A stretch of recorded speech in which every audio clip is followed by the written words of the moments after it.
When I was 19, I met Adrian at a birthday party hosted by a mutual friend. It was one of those crowded gatherings where everyone seemed louder and more confident than they actually were. I remember standing in the kitchen trying to open a soda bottle when he walked over and took it from my hands without saying anything. He opened it easily, handed it back to me, and smiled as though we had known each other for years. That was the first thing I noticed about him. He had a way of making people feel comfortable immediately. By the end of the night, we had spent hours talking on the back porch while everyone else drank and danced inside. He told me about the architecture course he had dropped out of, the apartment he shared with his cousin, the books he pretended to read but never finished. I told him about my part-time job at a cafe and how badly I wanted to leave our city one day. When he asked for my number before I left, I gave it to him without hesitation. The beginning was easy. That is the dangerous thing about relationships like this. They rarely begin badly. For the first few months, Adrian was thoughtful in ways that felt almost cinematic. He waited outside my workplace when my shifts ended late at night. He memorized my coffee order after hearing it once.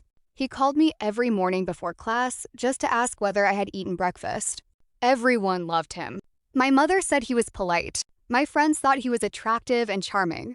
Even my father, who disliked almost everyone I dated, admitted that Adrian seemed respectful. And for a while, he was. The first argument we had was so small that I barely remember what caused it. I had gone out to dinner with two friends from work, one of whom happened to be a man named Lucas. When I mentioned it casually later that night, Adrian became strangely quiet. "Why didn't you tell me he was going?" he asked. "I didn't think it mattered," I said. He laughed softly, but there was something cold beneath it. "I just think it's interesting that you forgot to mention another guy would be there."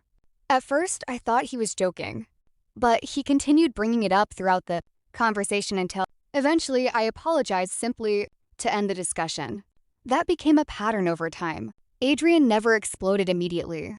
Instead, he would slowly stretch arguments across hours until I became exhausted enough to take responsibility for things I had not even done wrong. If I answered too slowly, he became distant. If I canceled plans because of school or work, he accused me of not prioritizing him. If another man spoke to me for too long, Adrian found a reason to be upset afterward. But after every argument came the apology phase.